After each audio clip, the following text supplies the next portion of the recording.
আসসালামু আলাইকুম ইব্রান। আমি ট্রেড উইথ তানভীর পক্ষ থেকে আমি তানভীর আপনাদের সবাইকে আমার নতুন ভিডিওতে স্বাগত জানাচ্ছি। আজকে অনেক দিন পর আমি আজকে ভিডিও বানাচ্ছি।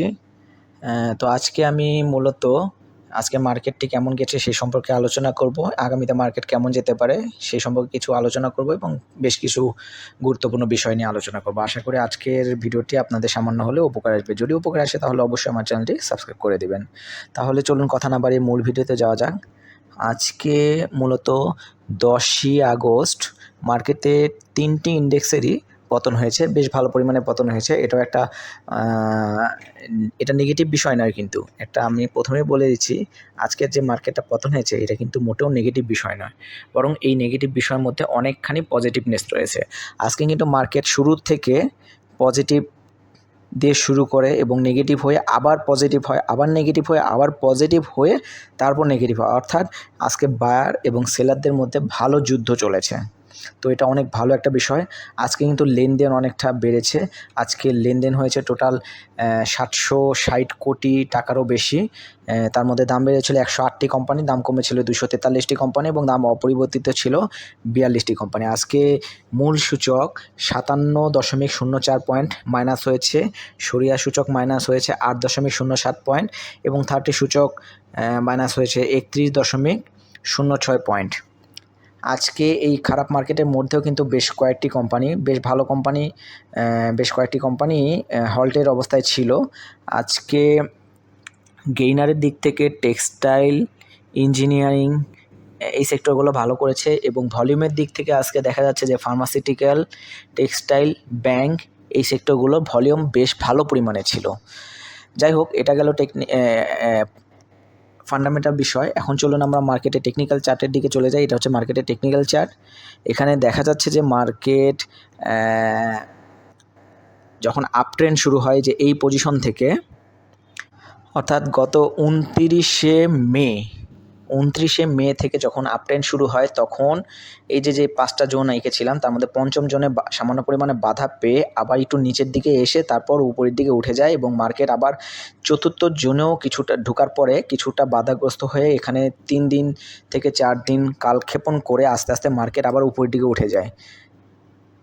আবার যখন মার্কেট তৃতীয় জোন ব্রেক করে দ্বিতীয় জোনের ভিতরে ঢোকার চেষ্টা করে, তখন আবার মার্কেটে কিছুটা কারেকশন করে আবার মার্কেট তৃতীয় জোন থেকে দ্বিতীয় জোন ব্রেক করে উপরের দিকে উঠে যায়। এরপরে থেকে আবার টানা 4 দিন যাবৎ কারেকশন চলছে, অর্থাৎ লাস্ট 4 কর্মদিবস, অর্থাৎ আজকের কর্মদিবস সহকারে লাস্ট 4 কর্মদিবস ধরে মার্কেট দ্বিতীয় জোন উপর থেকে মার্কেট কারেকশন হয়ে দ্বিতীয় জোন ব্রেক করে নিচে আসছে। এখন আজকে দেখা যাচ্ছে যে আজকে যেই পজিশনে রয়েছে, অর্থাৎ মার্কেট একটা সাপোর্ট পজিশনে রয়েছে, অর্থাৎ আগামীকাল মোটামুটিভাবে বলা যায় যে আগামীকাল মার্কেট পজিটিভ থাকার সম্ভাবনা অনেক অনেক অনেক অনেক বেশি। তো দেখা যাক মার্কেটে এখন কি হয়। তাছাড়া আপনারা যদি একটা ট্রেন্ড লাইন লক্ষ্য করেন, যখন আপনারা মার্কেট 29শে মে থেকে যখন মার্কেট পজিটিভ হওয়া শুরু করে, তখন কিন্তু প্রথম বাধাটা পায় হচ্ছে পঞ্চম জোনে। এর পরবর্তীতে একটি ছোট কারেকশন নেয়, তারপর আবার চতুর্থ জোনে বাধা পায়, কিন্তু কারেকশন তেমন একটা হয় না, সাইডওয়েজ চলে। এর পরবর্তীতে তৃতীয় জোন ব্রেক করার পরে দ্বিতীয় জোনে ঢোকার মুখে একটা কারেকশন নেয় ছোটোখাটো। এই কারেকশনটা ছিল 3 দিনের, 3 কর্মদিবসের, এবং তারপরে র্যালি করে আবার উপরে ওঠার পরে এই গত 4 কর্মদিবস ধরে কারেকশন চলছে এবং দেখা যাচ্ছে যে একটা সাপোর্ট জোনে রয়েছে। সো আগামী কর্মদিবসে, অর্থাৎ আগামীকালকে একটা পজিটিভনেস হওয়ার সম্ভাবনা অনেকটাই বেশি থাকবে ইনশাল্লাহ। তো এই গেল মার্কেটের টেকনিক্যাল কথাবার্তা। এখন চলুন আমরা কিছু গুরুত্বপূর্ণ বিষয়ের দিকে আলোকপাত করি। আমি প্রথম যে নিউজটি নিয়ে আলোচনা করব সেটি হচ্ছে বিএসসি শেয়ার কেনা বেচার জন্য এখন আর ফোন করে না।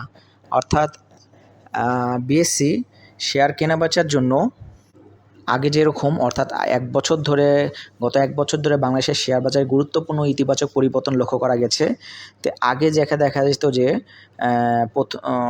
বিএসসি তার অংশীজনদের ফোন করে শেয়ার কেনাবেচা হস্তক্ষেপ করতো। এখন পরিবর্তন হয়েছে যে আগের মতো এখন আর কেউ ফোন দেয় না।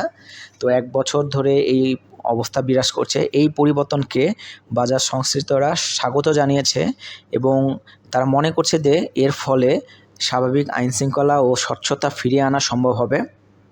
শেয়ার বাজারে যে কারসাজিগুলো হয় সেটাও কমিয়ে আনা সম্ভব হবে। তো যাই হোক, এটা একটা পজিটিভ একটা নিউজ। আশা করা যাচ্ছে যে এই সরকারের আমলে আস্তে আস্তে শেয়ার মার্কেট ঘুরিয়ে দাঁড়িয়েছে এবং আগামীতে আরও ঘুরিয়ে দাঁড়াবে ইনশাল্লাহ। তো আমি পরবর্তীতে যে নিউজটি নিয়ে আলোচনা করছি সেটা হচ্ছে শেয়ার বাজারের টানা পতনের মধ্যে ঊর্ধ্বমুখী রূপান্তরের লক্ষণ স্পষ্ট, যেটা আমি প্রথমেই বলেছিলাম। অর্থাৎ আজকে যেই নেগেটিভ হয়েছে মার্কেট, তার মধ্যেও কিন্তু একটা পজিটিভনেস রয়েছে এবং স্ট্রং পরিমাণে রয়েছে। এই নিউজটিতে বলা হয়েছে যে দেশের শেয়ার বাজারে টানা 4 কর্মদিবস ধরে পতনের ধারা অব্যাহত রয়েছে। এই সময়ে ঢাকা স্টক এক্সচেঞ্জ সূচক প্রায় 185 পয়েন্ট কমেছে, যার মধ্যে সূচক আজ 57 পয়েন্ট কমেছে। গতকাল 63 পয়েন্ট কমেছিল। তবুও বাজার সংশ্লিষ্টরা এটিকে স্বাভাবিক সংশোধন হিসেবে দেখছেন।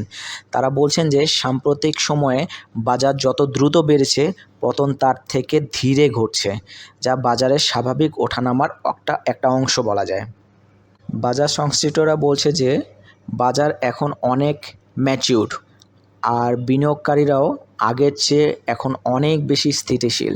আগে যেমন সামান্য পতনেই সিংহভাগ কোম্পানিগুলোর পতন দেখা যেত, এখন কিন্তু বড় বড় পতনেও সেরকম পতন দেখা যায় না, কারণ বাজারের আচরণ এখন অনেক বেশি যৌক্তিক। যাই হোক, এটা একটা পজিটিভনেস এবং বাজারে এখন পজিটিভনেস আসছে এবং সেই পজিটিভনেস অব্যাহত রয়েছে। বিনিয়োগকারীদের আস্থা ফিরেছে এবং বিনিয়োগকারীদের পজিটিভনেস রয়েছে শেয়ার কেনাবেচার মধ্য দিয়ে। সো বাজার আস্তে আস্তে ভালো হবে, এটাই স্বাভাবিক।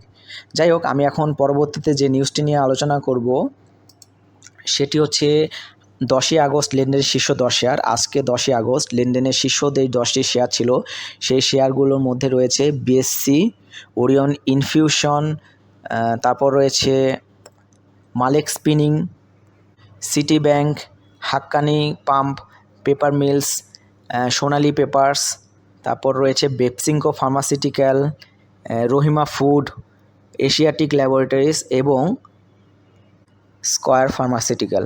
যাই হোক, আপনারা চাইলে এই ভালো ভালো শেয়ারগুলোর দিকে নজর রাখতে পারেন। যাই হোক, বাজার আস্তে আস্তে ওঠানামার মধ্য দিয়ে আস্তে আস্তে উপরের দিকে উঠে যাচ্ছে। এখন পর্যন্ত বাজারে পজিটিভনেস রয়েছে এবং এখন পর্যন্ত বাজারে আপ ট্রেন্ড অব্যাহত রয়েছে। এখন পর্যন্ত ডাউন ট্রেন্ডের কোনো সম্ভাবনা বা লক্ষণ এখন পর্যন্ত প্রতীয়মান হয়নি। তো যাই হোক, বাজার উপরের দিকে উঠতে উঠতে সামান্য পরিমাণে কারেকশন হবে, এটাই স্বাভাবিক। তো এখন আর আগের মতো মানুষ প্যানিক হয়ে যায় না। একটু কারেকশনে যে আগে বড় বড় পতন হয়ে যেত, বিনিয়োগকারীরা দ্রুত সেল করে দিত, সেই প্রবণতা এখন আর দেখা যায় না, কারণ এখন বিনিয়োগকারীরাও অনেক ম্যাচিউরড আচরণ করছে। তো যাই হোক, এখন সবাই এখন বুঝে গেছে যে শেয়ার ধরে রাখলে অনেকটাই লাভ হবে, কারণ শেয়ার মার্কেটে এই ছোট ছোট পতনের মধ্য দিয়েও কিন্তু শেয়ার বেড়ে যাচ্ছে দামগুলো। সো আশা করছি আমার দর্শকরাও প্যানিক হবে না।